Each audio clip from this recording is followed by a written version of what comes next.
Alright, well there's my face with diagonal lines on it. Alright, well, looks like it's working. Alright, I've got it now. Anyway, welcome to Weekends in the Word. Working our way through the harmony of the Gospels, and specifically Yeshua, Life of Messiah from a Messianic Jewish perspective. Have the abridged version here. If you'd like to find out more, head on over to BibleNewsRadio.com. Click on the resources item in the menu, and I still haven't fit more items on one page, so you've got to go to page 2, and there you'll find things for this series. You'll find the abridged version book there, and you'll find just the one that doesn't say abridged version. It says Yeshua, Life of Messiah from Messianic Jewish Perspective. You'll find a blurb about the series, a reminder that you can use the coupon code Bible News to save 20%. And if you click on the details page, that will take you to ariel.org and their bookstore, where they have the books in the series there available for purchase. And remember, use the coupon code Bible News, save 20%. Not only on these books, but on anything offered for sale in the store. They've got some $3 items. They've got some $300 items. Well, maybe not 300. I don't know, but $80 items. I'm just looking at their little price selection on the left. And hey, Danielle is here, and thank you for inviting followers. Pentecost, Candy, and Cleary, and me are here. 23 total viewers. All right, so let's jump into it. We're in John chapter 7, and we're going to look at what's going on at the Feast of Tabernacles at this time. As we're going through the life of Messiah right now, we're looking at the last 3 months, the 3 months of Messiah's life, of Yeshua, of Jesus, and there's quite a bit that happens. The Gospels are jam-packed with stuff that happened in the last 3 months. And so this, Daniel, and so,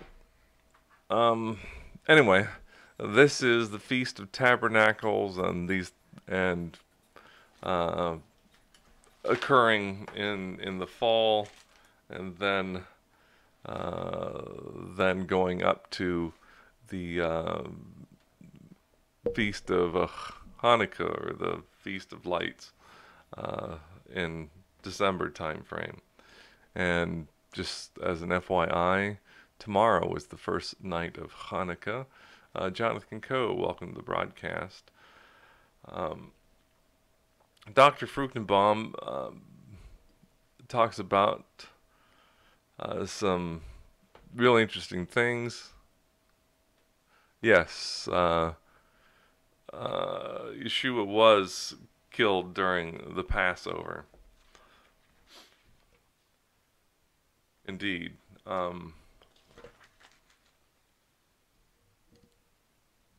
Anyway, Dr. Fruchtenbaum notes some interesting things about the Feast of Tabernacles at that time during the Second Temple period. Hey, Desert Liz, welcome to the broadcast. And just kind of summarizing, he talks about the ceremony of the outpouring of water, Nisuch Hamayim, and which the priest would go up and, well, technically down to the city of David and gather water and bring it in through the water gate, and then bring water into the temple compound. And going up these steps, there were 15 steps, and on each step they would stop and sing one of the Psalms, actually Psalms 120 through 124. Hi Dan, welcome to the broadcast. And you'll see most likely in your English translation at the top of those Psalms it will say a song of ascents, and those were the Psalms the songs being sung while ascending up those steps to the temple compound. And also there was the lighting of these lamps, and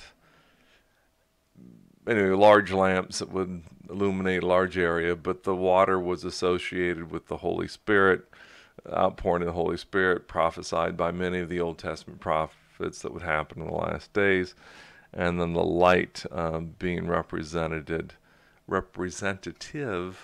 of the Shekinah glory of God.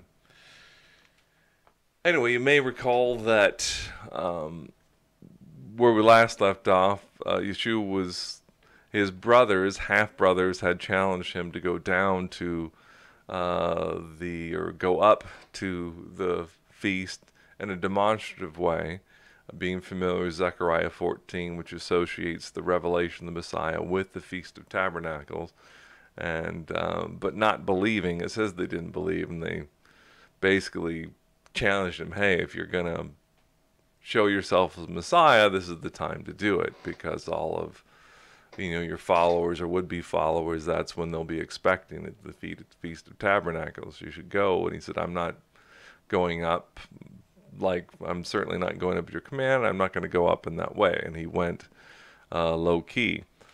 And so when we come into John chapter 7, we see a number of different expectations of that, people expecting him to show up.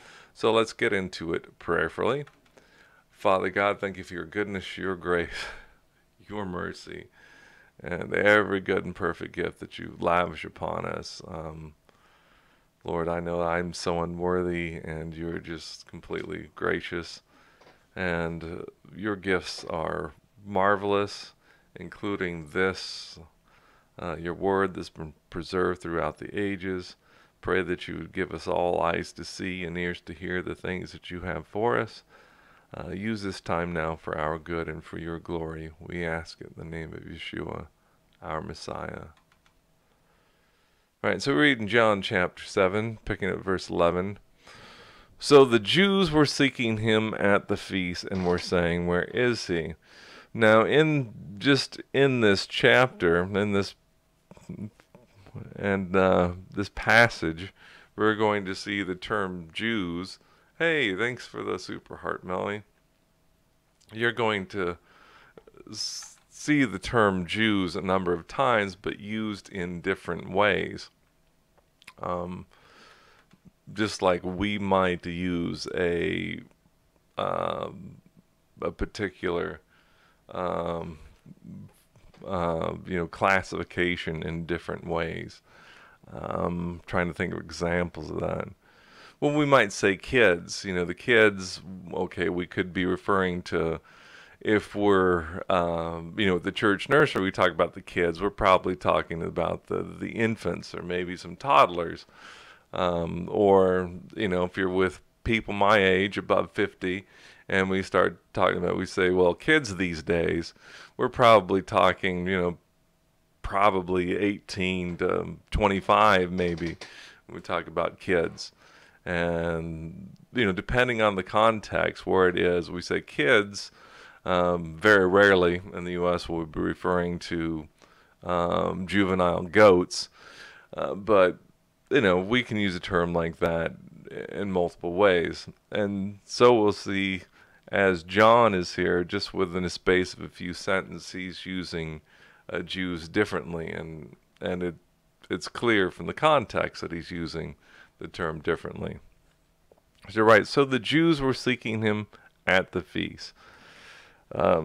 Jews here most likely being just descendants of Abraham, and could be more specifically those from Judea versus those on the other side of Samaria, the north side of Samaria, from Galilee, the more local Jews. Anyway, so the Jews were seeking him at the feast, and that, either way, but certainly the locals would be seeking him at the feast if they weren't up there in Galilee and had seen him leave. Anyway, so they were seeking him at the feast, and were saying, where is he? There was much grumbling among the crowds concerning him. Some were saying, "He is a good man." Others were saying, "No, on the contrary, he leads the people astray." Yet no one was speaking openly of him for fear of the Jews. So it wouldn't make sense there if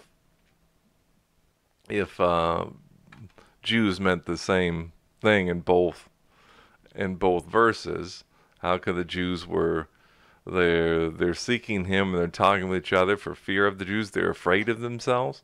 No, so Jews speaking ethnically, and then for fear of the Jews, the Jewish leadership. And I know it's sometimes problematic for English readers.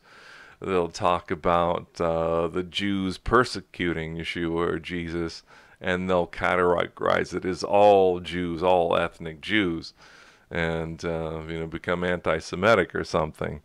But in that case, John especially was talking about Jewish leaders, the scribes and the Pharisees, and the context will tell you which Jews he's talking about. Just as in here, there's Jews that are grumbling, they're speaking themselves, yet no one's speaking openly of him for fear of the Jews. So they're not afraid of themselves.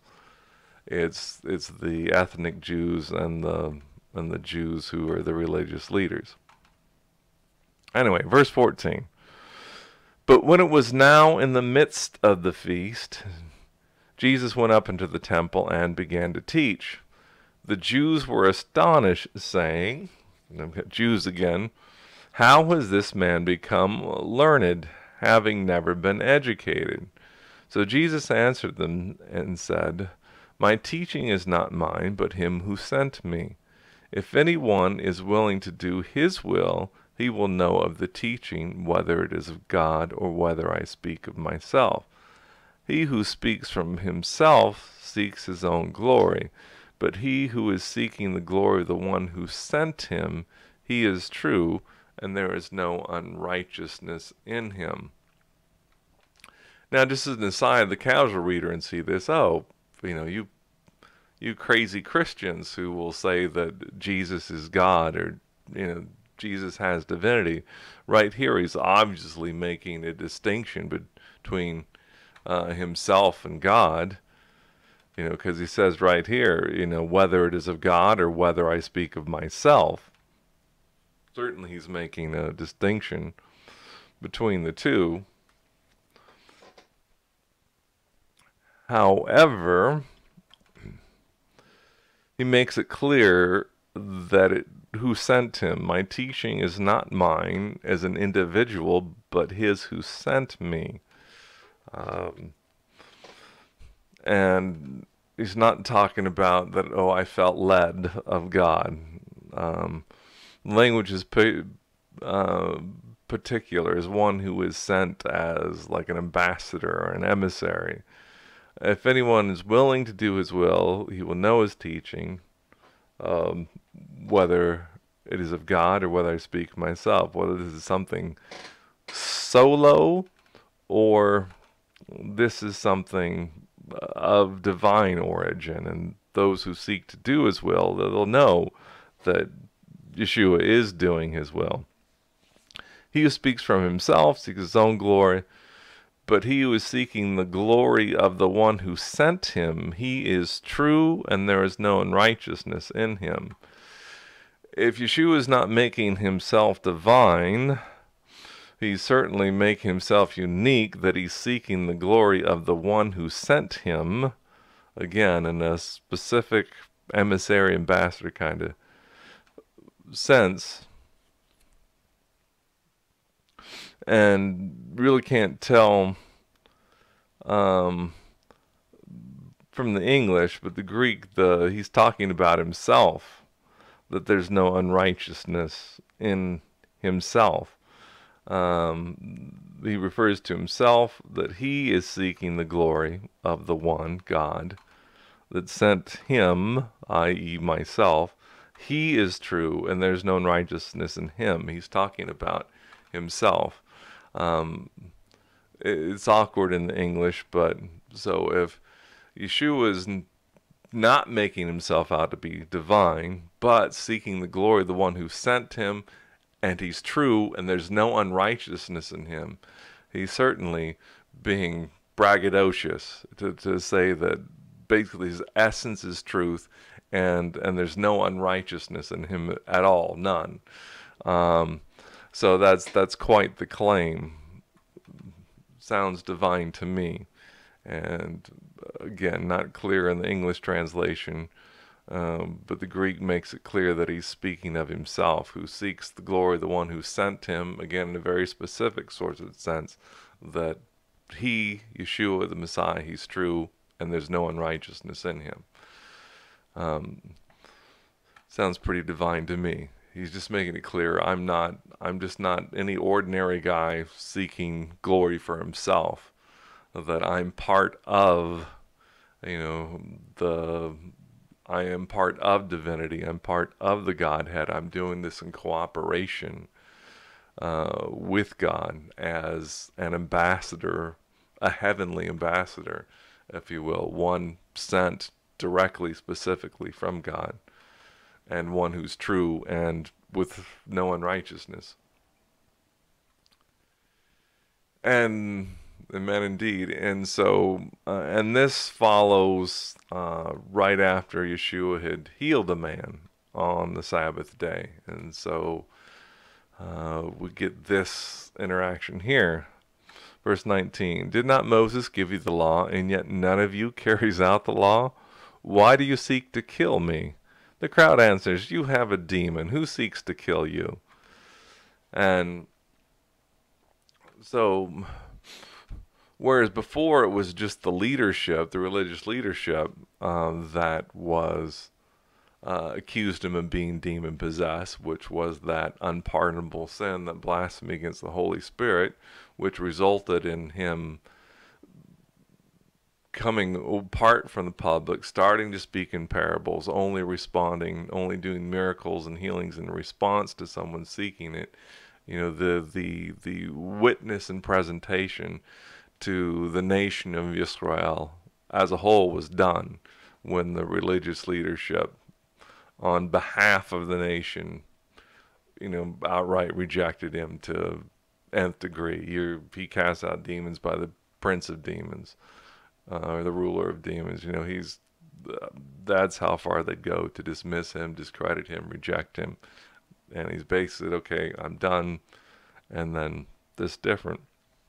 So now it seems that the religious leaders have influenced the people to say that he's got a demon. And if you read in the Talmud today, the very unfavorable things that it says about Yeshua, and it calls him Yeshu in derision, and how he practiced witchcraft, and there's all these other blasphemous things in there actually.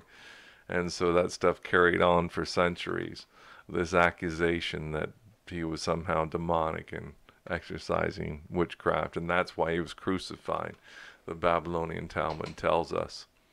Hey, lovely, too cute, thank you for joining us. So now we've got the crowd saying, you have a demon. So that charge was influential and had spread to the general Jewish populace. Said, who seeks to kill you? And well, he knew good and well that the religious leaders sought to kill him, and if they were able to convince the crowd that he was demon possessed, you have a demon, that's not just kind of something you'd say to anybody, then he knew it wouldn't be long before they would be persuaded to kill him. And in fact, we know that's what happened, as the crowd shouted, crucify him, crucify him. Anyway, she was not even going to address that. He answered them, said, I did one deed, and you all marvel. He did several deeds, but in recent days he had healed a man. In verse 22, it says, for this reason Moses has given you circumcision, not because it is from Moses, but from the fathers. It, goes back to Abraham. It was the sign of the covenant. So it predates Moses by quite a bit. Anyway, and it says, on the Sabbath you circumcise a man. If a man receives circumcision on the Sabbath, so that the law of Moses will not be broken, are you angry with me because I made an entire man well on the Sabbath? Do not judge according to appearance, but judge with righteous judgment. Of course, the whole attack from the Pharisees. Hey, Gina, welcome to broadcast. The whole attack from the Pharisees on several occasions is that he healed on the Sabbath day, and that's doing work on the Sabbath. And however, law of Moses says that a male infant is to be circumcised on the 8th day. And so if the 8th day of a child's life falls on a Sabbath, they saw that law, the law of circumcision, I think to supersede the law of Sabbath, even though the law of Moses doesn't say that circumcision is work. By this time, the scribes and the Pharisees we talked about, they classified what was work. Anything related to the building of the temple was considered work, and they had 30 specific categories, and still do today. What's considered work on the Sabbath. Anyway, and circumcision normally would be one, but if it's the 8th day, it falls on the Sabbath, 8th day took precedence. And so even though it was a Sabbath, they would circumcise a child. And so Yeshua's whole thing is, okay, basically, if a man receives circumcision on the Sabbath, so the law of Moses will not be broken, actually the baby is mutilated in some way, They take a knife to the poor little kid and cut off his foreskin, and that's, they do that. It says, are you angry with me because I made an entire man well on the Sabbath? It's perfectly okay to cut off a piece of flesh from a baby on the Sabbath day. I made an entire man well. I didn't cut something off. I restored to him. I restored health to him, and that's a problem. You can take a knife to an infant on the Sabbath day, but I can't heal an entire man on the Sabbath day. Do not judge according to appearance, but judge with righteous judgment. And we read in 1 Thessalonians, I believe, to abstain from every appearance of evil, and that's good. That's good advice, because people will misinterpret things. Appearances can be deceiving, and appearances, things can look evil, and so we should abstain from every appearance of evil, lest people have, ammunition against us to bring false accusations against us, to even avoid the appearance of evil. But on the flip side, not only are we not to give people reason to suspect us or bring accusation by avoiding appearances of evil, on the flip side, we are not to jump to conclusions and judge people with a critical eye. Now notice, people are quick to say, oh, Jesus said, judge not lest you be judged. Here he's telling you to judge. He says, but judge. It's an imperative. But do not judge according to appearance, but judge with righteous judgment. And so when you do judge with righteous judgment. Don't judge according to appearance. Know what the facts are. And thank God for our Western system of a court of law that involve juries. And yeah, it's flawed at times and it can go wrong, but at least there's a presumption of innocence and Anyway, the plaintiff has to prove their case, has to prove guilt, rather than proving innocence on the other side, or at least convince a jury. And so now we get a little more of the response from the crowds. So some of the people of Jerusalem, so these are local people, and it's good that John points this out. He says, "Is this not the man whom they are seeking to kill? Look, he is speaking publicly, and they are saying nothing to him." The rulers do not really know that this is the Christ, do they? Again, some smart people in the group, just like going back to that dividing line, the change in ministry with the accusation of casting out demons by the ruler of demons, when Yeshua had cast out the demon that would cause muteness, muteness and blindness, so as could not interact with the human host. When he cast that demon out, divinely understood it was a demon causing that and cast it out. So then people said, could this be the Messiah? It's the only way we can explain it. But the religious leaders said, nah, he's demon possessed. Cast out demons by the prince of demons. So it's kind of nice that right on the heels of judging with righteous judgment, there are some critical thinkers here, and they're specifically people of Jerusalem. And I think John put that in there so, well, one, because it's accurate. There were some of the people of Jerusalem, but these were people close to the center of government, if you will. They were familiar with headquarters of the scribes and the Pharisees, the Sanhedrin, where all the decisions came down and all, the center of rule, if you will. And so they knew, word got around, like, who seeks to kill you? Going back, some knew that they were seeking his demise. And so they said, is not this the man whom they are seeking to kill? They were aware of it. They were aware of the scuttlebutt among the religious leaders. And they said, look, he is speaking publicly, and they're saying nothing to him.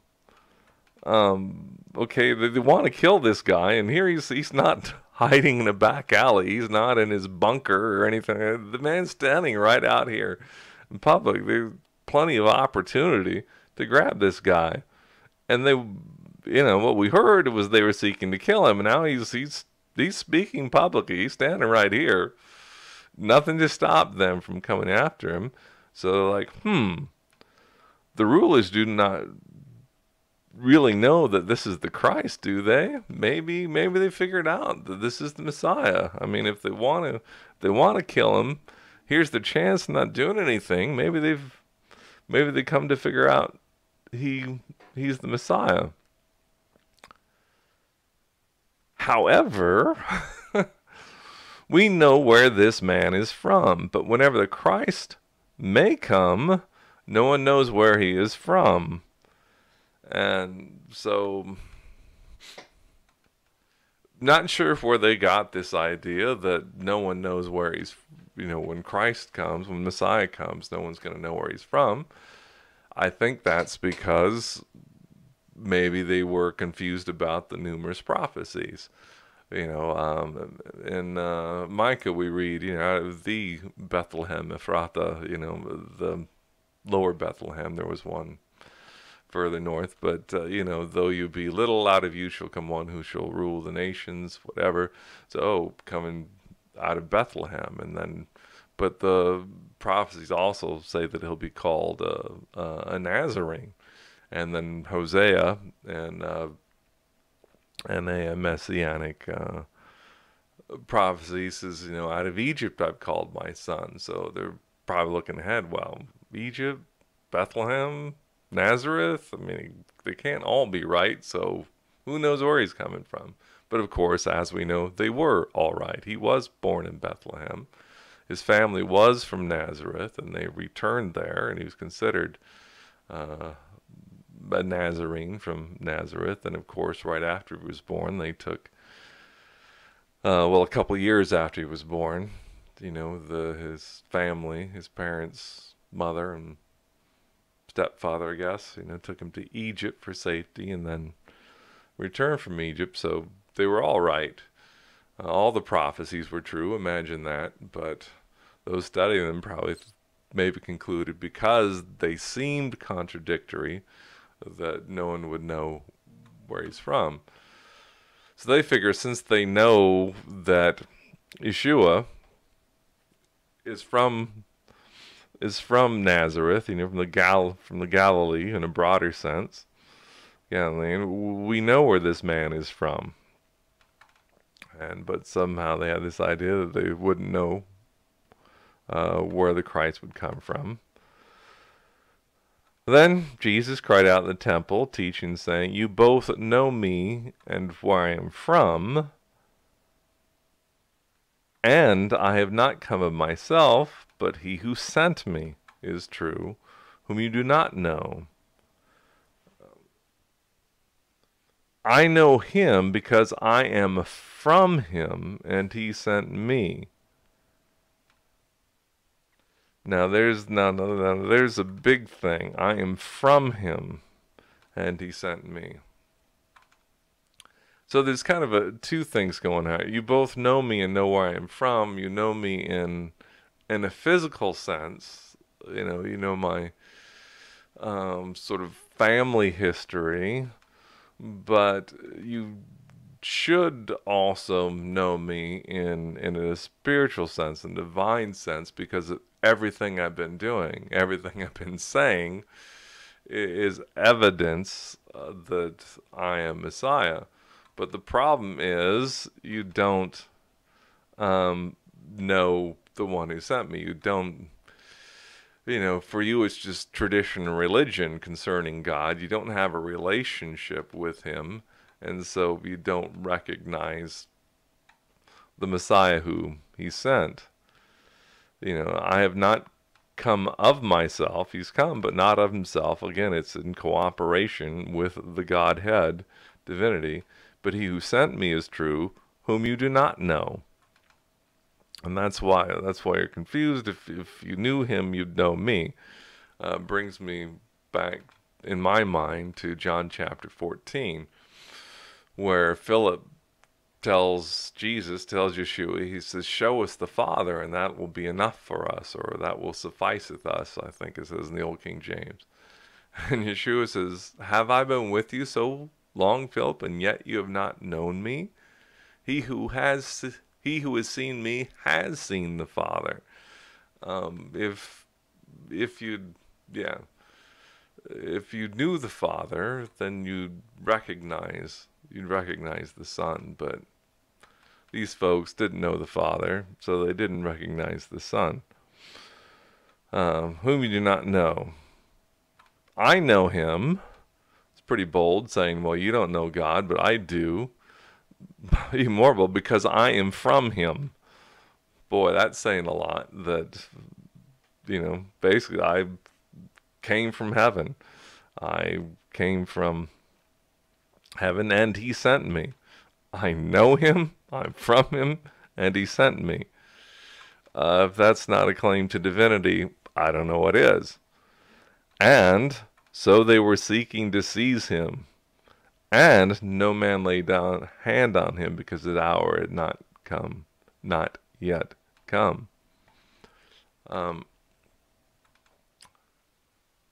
Even if they did want to see him, while some of the people of Jerusalem were saying, well, aren't they seeking to kill this guy? And here he is. Why aren't they doing it? Why aren't they taking advantage of this opportunity?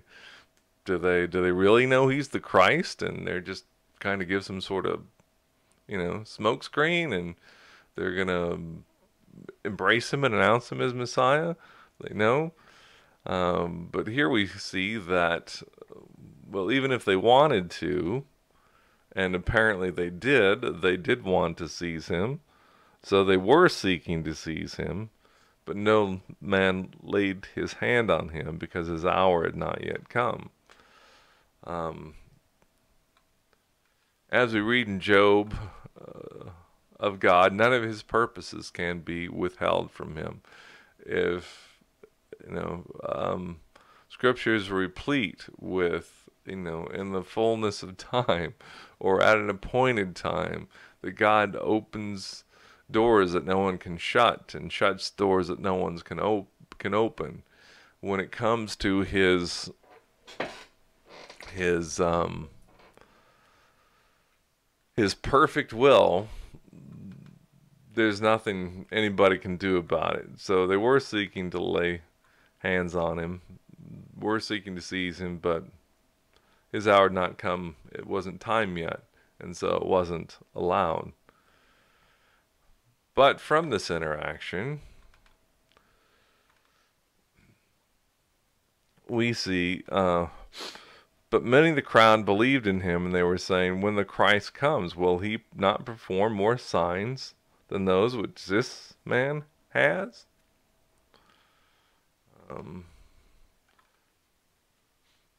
It's like things are starting to add up for some people.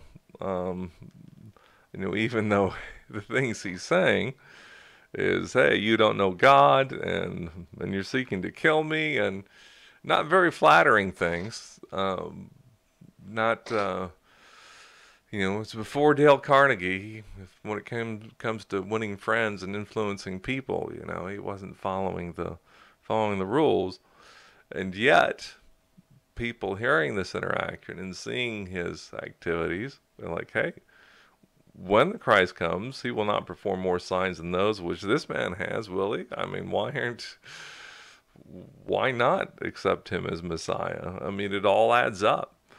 And I'm reminded of someone telling me somewhat recently where they were burdened to share the gospel with someone, and got the courage up and did that, and not a good reception, but someone overhearing ended up initiating a conversation. Well, I heard you talking about. Tell me more. So even though the recipient, the intended recipient of the gospel was closed and not receptive, someone overhearing was receptive and actually asked to learn more. And so, it's interesting the way God works. And Isaiah 55:11 tells us that his word, does not return to him void, but accomplishes the purpose for which it was sent. And if you're a follower of Messiah, you're a follower of Yeshua, then you are his ambassador, and it's your job to scatter seed. And as the parable of the sower goes, you'll throw some seeds, some will fall on the road, then it'll get snatched up right away.